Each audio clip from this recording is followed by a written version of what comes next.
Every time we give him food, he tries to kill us. I will definitely kill you. Yeah, that's not really going to work for us. No more killing, and you actually have to listen when we ask you to do things. Trust me, it's good for you. Really? Oh, okay. Well, no one ever said it to me like that, so no more killing it is. What would you like me to do?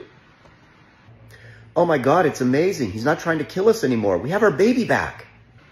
His ears were slightly back, and he licked his lips once. It's no good. Interesting perspective. What would you have done?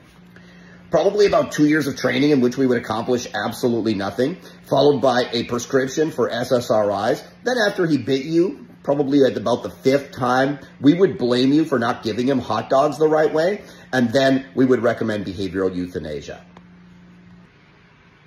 Sounds pretty humane to me.